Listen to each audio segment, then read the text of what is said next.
Bienvenue dans les podcasts Tétinger, des capsules audio, des instants qui vont vous faire voyager et découvrir l'âme des champagnes Tétinger. C'est l'été, les retrouvailles tant attendues en terrasse, le soleil qui brille.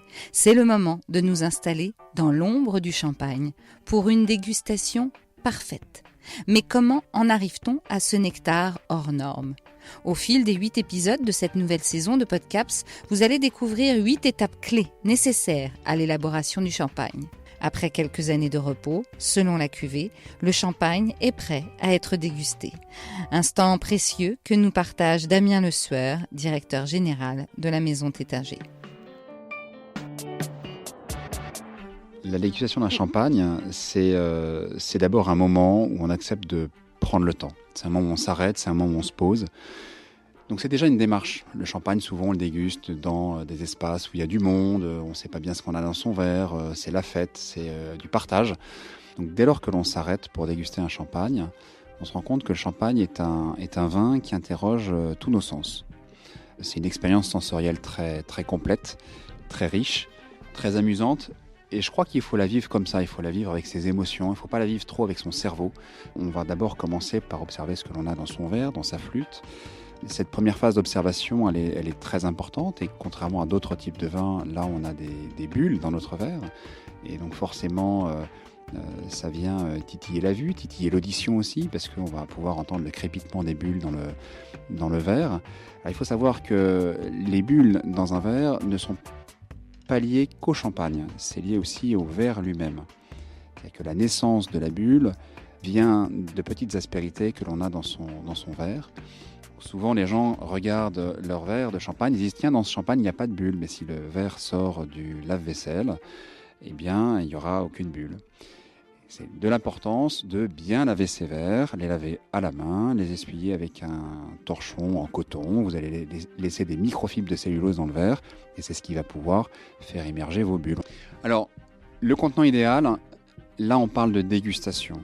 Le champagne, c'est un vin de fête, un vin de plaisir, un vin de joie. On peut le consommer dans des flûtes, dans des coupes, dans tout un tas de contenants. Se faire plaisir, c'est très important. Dès lors qu'on va déguster, le contenant lui-même est important parce que si on veut valoriser le contenu, si on veut y prêter attention, effectivement, le contenant est important. Donc là, on a des flûtes œnologiques, des flûtes qui sont revisitées avec une épaule qui va être plus large que le buvant.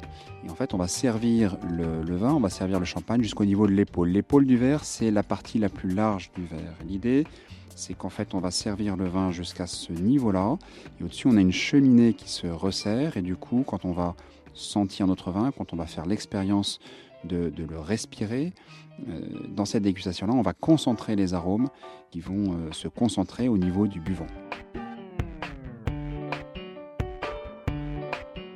La première chose que l'on va faire, c'est regarder. On a regardé nos bulles, on va regarder effectivement la couleur de ce vin, sa robe, est-ce qu'il est jaune, d'un jaune foncé, d'un jaune pâle, translucide, est-ce qu'on a des notes un peu tuilées, est-ce qu'on a des notes plus ou moins foncées, plus ou moins claires.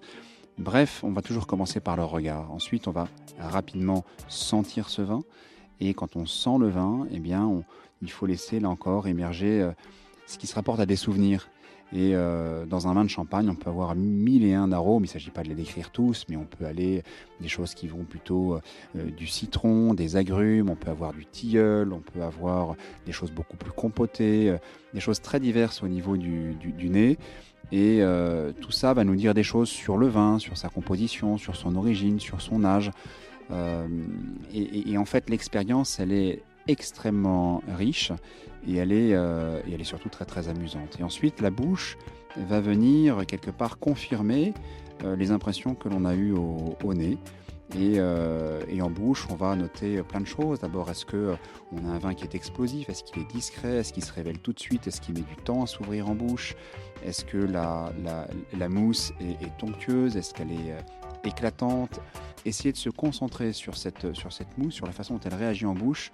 C'est là encore un exercice qui est très amusant et qui est propre au champagne et au vin effervescent d'une façon plus générale. Et enfin, sur les arômes, on va avoir des arômes qui peuvent couvrir une très très large palette, qui vont d'arômes qui sont sur beaucoup de finesse, de tension, de précision, à des arômes qui peuvent être beaucoup plus riches, beaucoup plus profonds, beaucoup plus enracinés, beaucoup plus en suavité.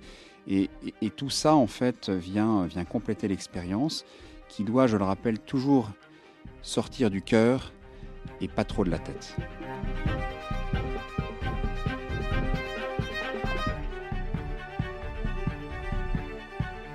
Vous voulez connaître la prochaine étape dans l'élaboration du champagne Taittinger? Retrouvez tous les épisodes de L'âme d'une maison sur les plateformes de podcast et sur le blog theinstantwen.taittinger.fr.